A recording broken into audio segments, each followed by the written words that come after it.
You all know who I am, of course, so I don't have to introduce myself. But for those of you who have never seen me before, who could that be? Everybody in the room. I call myself the entrepreneur. I get bored, I start ventures, and I deviate to something else. But this is something near and dear to my heart. And reading recently about vision boards, there were a couple of people that inspired me. Oprah was one, Tyler Perry is another, Steve Harvey is another, they put their vision boards together. And then my daughter came down here and I said, I'm going to put my vision board together. And this was something that I put on my vision board. I shared it with my friend Doris, who was over at my house the other day. And my goal is to have these women who have the proper grammar teach me to speak correctly, and therefore, don't you guys laugh, therefore, to go on to be a motivational speaker. Although I'm doing it now, and I've been doing it in churches, and I thank God for Pastor Scott, who has given me that opportunity. But today, we have a fantastic topic, and we will have more as we come along, and I would love to have your input on topics that you would like to address. Today, the format of the show, well, let me back up just a bit. The show is sponsored today by Antioch Foot and Ankle Group. Everyone knows Dr. Dandy. He has been a staunch supporter, and when I asked him if he would sponsor without hesitation, he took the premier sponsorship. So I'd like to just give some kudos to Antioch Foot and Ankle Group. And not only that, they've supplied each of you with bags. There's some information and there are additional brochures over there. Please help yourself to them. Also, another sponsor, as I said before, is Abercorn Family Dentistry, Dr. Ann Linton. And we want you to, the sponsors, we want you to patronize them, see them, let them know that you've heard of them, tell somebody else about them. Even if you don't have a need for their services, please tell somebody about Dr. Dandy, Antioch Foot and Ankle Group, and Ann Linton, okay?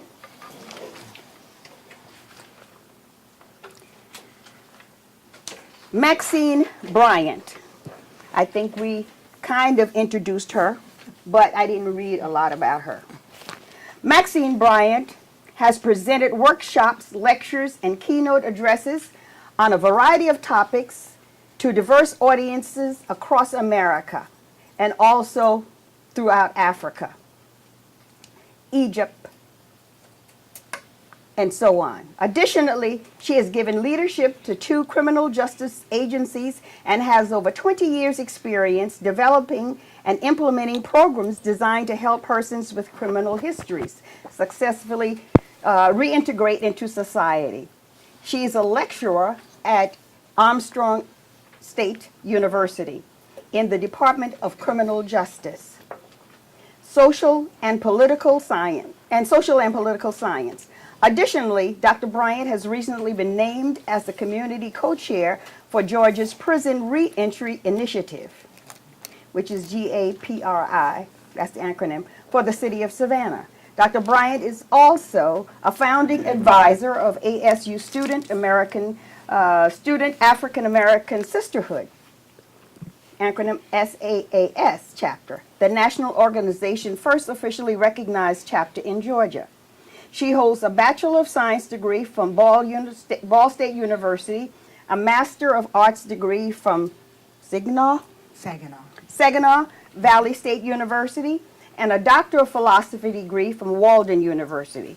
All of her degrees are in criminal justice and corrections.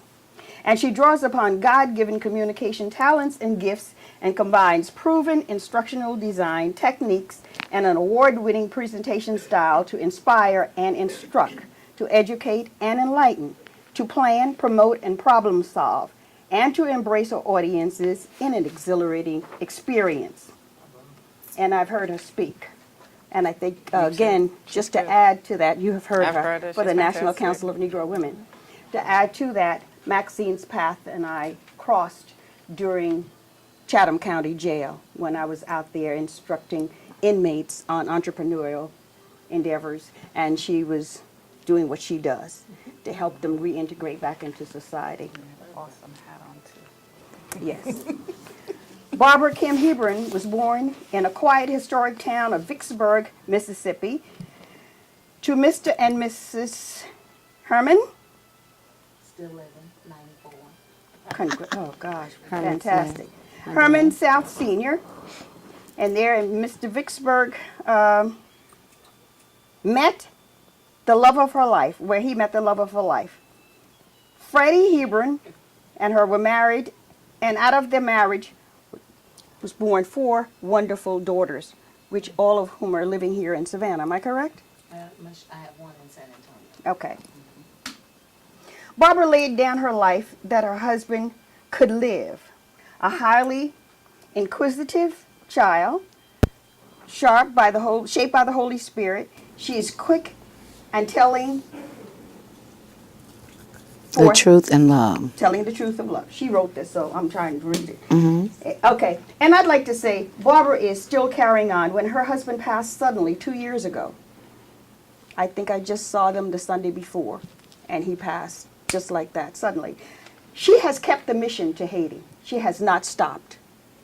He did it for 23 years, and Barbara was right beside him, and she has not stopped and not faltered in her mission Praise to Haiti God. to help those women over there. So that's Barbara. And Dr. Linton, I said a lot about her, but she has been active in dentistry for over 35 years. She started as a dental assistant and later worked as an assistant administrator for a large multi-chair practice. She was born in London, England, and Dr. Linden completed grade school and immigrated to the United States in 1974 to complete her education. After earning a BS degree from Brooklyn College in Brooklyn, New York, she attended the Baltimore College of Dental Surgery Dental School at the University of Maryland and graduated in 1986 with honors. Her achievements include recognition in who's who among students in American universities and colleges from 1985 to 1986. Outstanding Young Women of America, 1984, and placement on the Dean's List. And of course, she's got a lot more accolades that I can read about her. But in the interest of time, I'd like to say again, welcome to Women at the Table.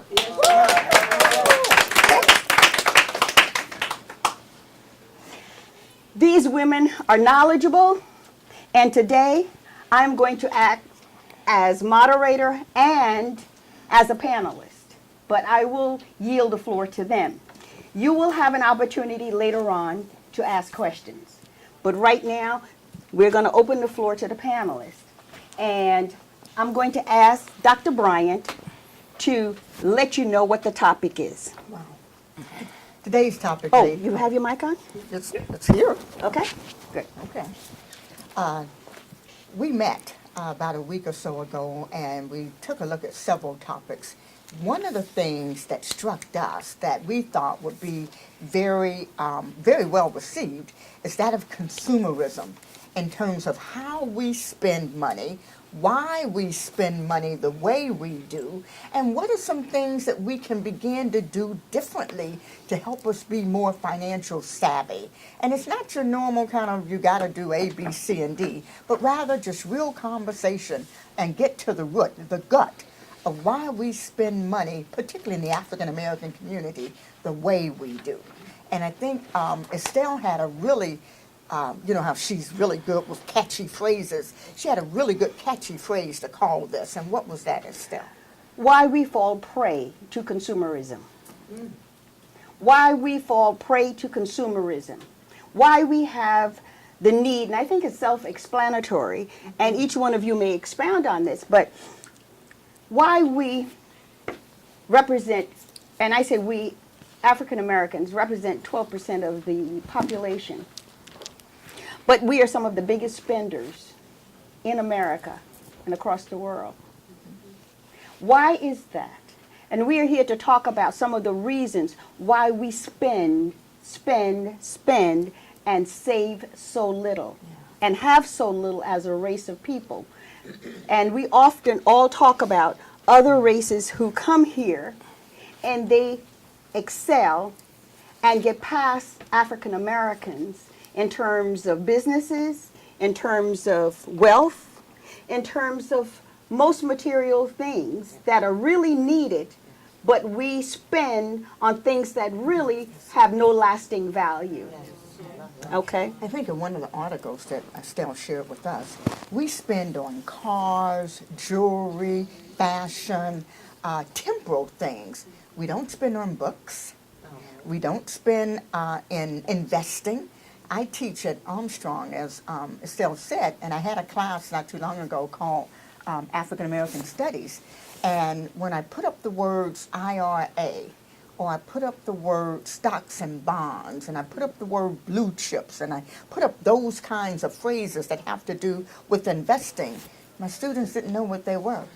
I put up Gucci, and I put up, some of those, those Michael Kors and all of that. They knew right away. Wow. That's very telling, because those were juniors and seniors I was talking